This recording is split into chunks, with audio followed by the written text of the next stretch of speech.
Hey guys, my name is Marlene. I am a student and also an amateur photographer, and I mainly shoot film. Today you can join me on my first ever night photography photo walk here on my channel and also here in New York City. But this is actually the fourth episode of my format frame by frame photo walks, where I'm taking with me on some of my photo walks that I'm doing here in the city, giving you a glimpse into my thought and work process while I'm taking my pictures and also talking about the outcomes afterwards. If that does sound interesting to you, check out the playlist that I have for this series. And if you want to see even more of my photography, don't hesitate to also stop by my Instagram or even my website, because I will be sharing frequently there. And they are both linked in the description. If it's a little noisy behind me, I'm sorry for that. I have to use my phone for my voice recording because my microphone decided to stop working. I am shooting with the Canon A1 and a 28-70mm lens. Lately I've been really enjoying the flexibility that this lens gives me when I'm out, especially doing street and urban photography. And my stock for today might be a little bit unusual, but it's going to be Kodak Ultramax 400, which of course is a low ISO film, which is, as some people might say, not necessarily suitable for night photography, but we are going to push it to 1600 ISO, so by 2 stops. And doing that will actually allow me to use higher shutter speeds than I would usually have the chance to do. So it will be more suitable for low light and night photography, and also for handheld street photography. I actually have pushed film before, back in Coney Island. I also made a video on that one, so you're all welcome to check it out, because I found out that Kodak Ultramax actually performs really well when pushed. And it does have some amazing outcomes, especially when it comes to colors. So I decided to just take a few new rolls and practice this technique a little more. In the back you can see the Manhattan Bridge, which is our starting point for today. And we're gonna walk the bridge, and then we're gonna start from there, and let's just say we're gonna walk up. The sun is almost about to set now, as you might also notice. So it is right before sunset, just 15 minutes before, and so we should have some nice golden hour light and then transition into blue hour, and later on a little bit more darkness when we are more uptown. So we're gonna start walking over the bridge and then continue to go to Chinatown. So let's go. Before we actually do shoot some film, I still have a roll in my camera that has like 8 frames on it, and this one is not pushed, so we're gonna finish that first and use the little light we still have left for these, but afterwards we're gonna push the film.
Recently, I really like taking pictures from higher grounds. I think that it gives a certain personality to an image and is also a way of finding interesting new compositions. I just put in a new roll of Kodak Ultramax, and I also set my ISO 2600. So now we can finally start pushing film.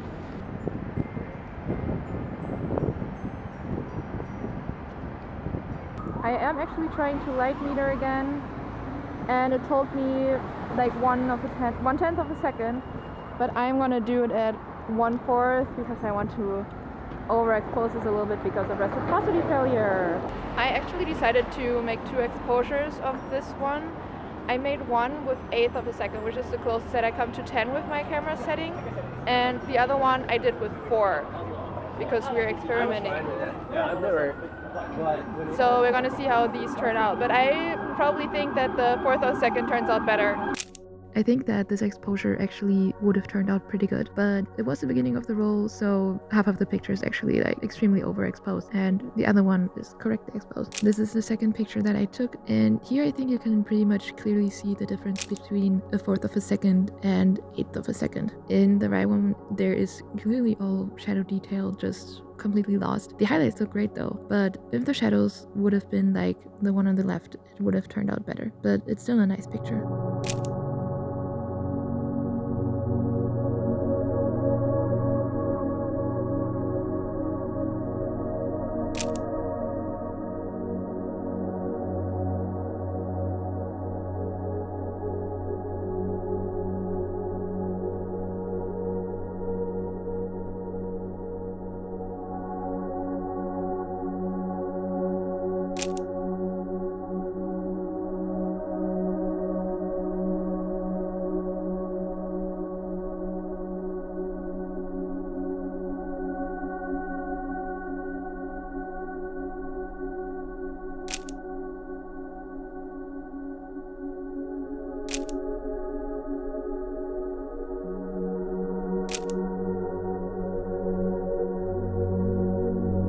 I feel like in this comparison, the difference is actually not too big. The highlights look almost exactly the same to me. The only difference that I think is visible are the shadow details, the house wall on the right and also the walls on the top.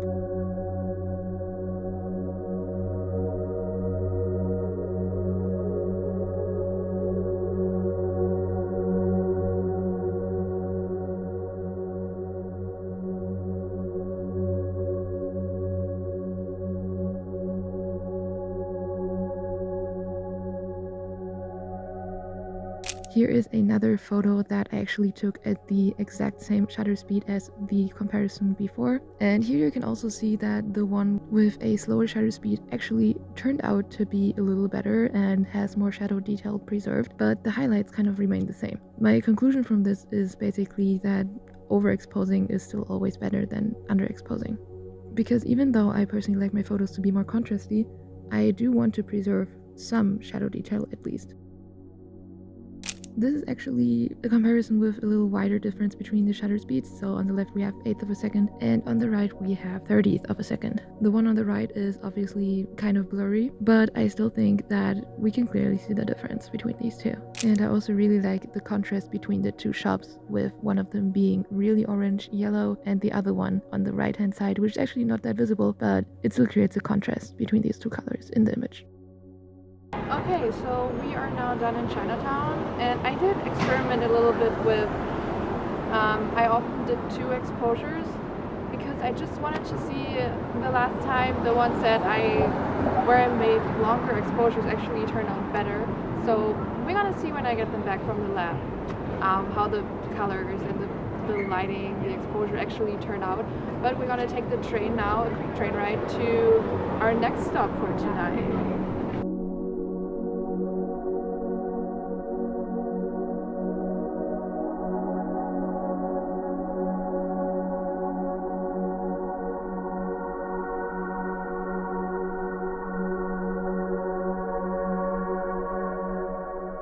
I came to the High Line today because I want to capture some really nice cityscapes, and in my opinion the High Line has some of the best in the city, and I have never been here during nighttime so far, only during the day, and I love it during the day. So we're gonna test it out during the night, and let's see if we can find some nice lit up buildings and do some long exposures.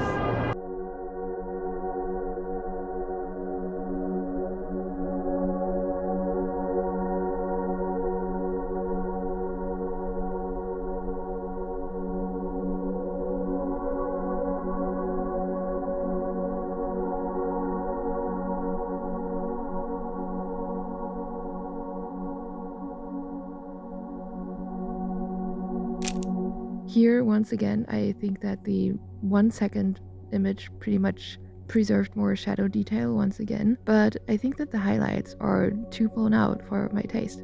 I actually think that the highlights for the picture that I made with 1/8 of a second are actually better.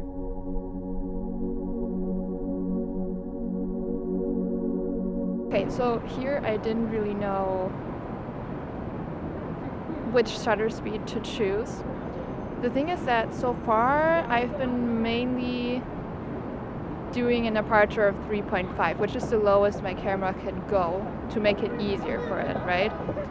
And next to that, I'm trying to use the light meter app on my phone, which of course is not that accurate, but I don't have one of these expensive, really professional light meters. And then I'm also going to kind of combine it with the information that I get from my in-camera light meter. But this time it showed me like completely different things. So I was like, okay, I don't know how to do it, because it was a scene with, in my opinion, not that much light. So I was like, okay, you know how it's always better to like overexpose, and this is also kind of my motto today, to rather overexpose than underexpose. Because in post-processing it's easier for me to change the exposure in post-processing than turning up the shadows, because this is usually just not possible with film, or not that much. So I chose to go with doing one of them for 1 second, which I actually chose for my own, because I was like, okay, I think going further than 1 second might be too long, because there is light there, but going higher than 1/8 of a second for a shutter speed would probably be underexposure. So like, I don't know. I wouldn't say I'm looking forward to seeing how they turn out, but like, that's kind of a little experimental, you know, but we will see. Because sometimes I just want to learn to judge by my eye, and if I know that this kind of scene was perfect at 1 of a second, then I kind of know. But if it's not, I also know that I shouldn't shoot scenes like this at like 1 second.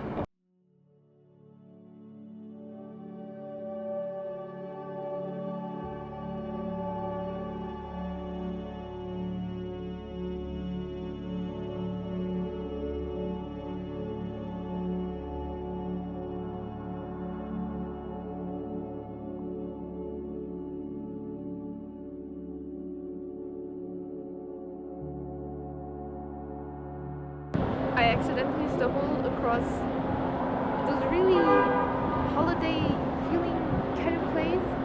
We are now in Hudson Yards at the vessel, if you haven't noticed yet, and this is like really pretty scene.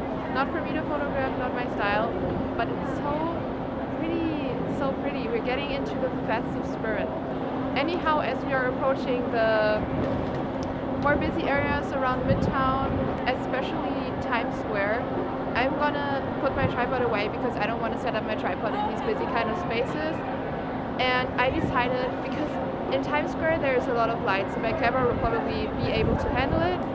So I will probably shoot with an aperture of 3.5, which is of course the lowest I can go, and a shutter speed of 1/60 of a second, because I can still handle that, maybe even 125 if the light situation allows it. But I don't. I just don't. In these kind of areas, you always have to kind of be aware of people who like want to scam you or anything. They won't do that with me, but you never know. So I want to really avoid anything that could possibly happen, any encounters.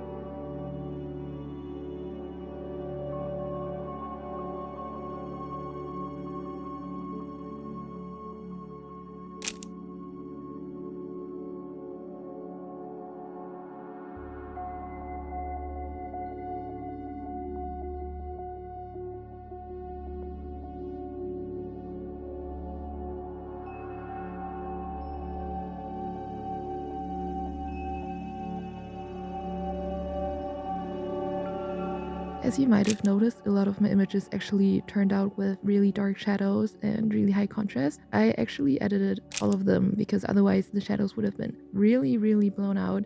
So the only thing that I did was basically decreasing the shadow detail and also making the contrast higher because there was no detail in the shadows anyways. And I think that I kind of overestimated the light that would be available to me on Times Square and surrounding areas.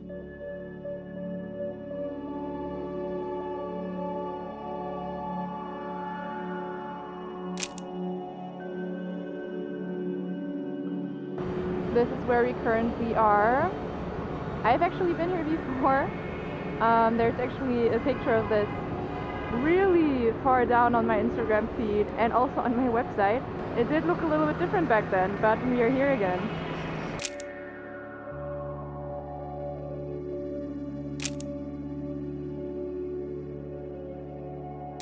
This is the picture that I took last year in spring with just a simple point and shoot camera. Another roll pretty much done.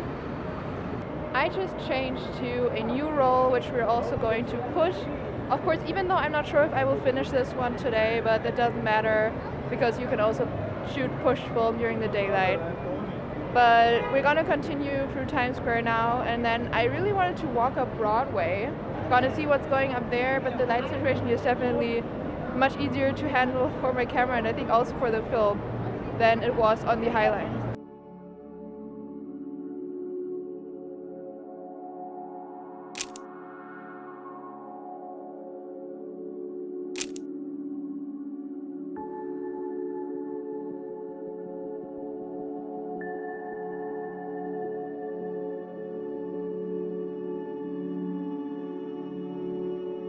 I actually went to the Rockefeller just one day after the tree lighting, and I think that was kind of a dumb idea because it was packed with tourists and it was not really a good experience because there was barely space for me anyways to make any good photos or put up my tripod or anything because there were just too many people around. So after looking around for a few minutes, I just decided to call it a day.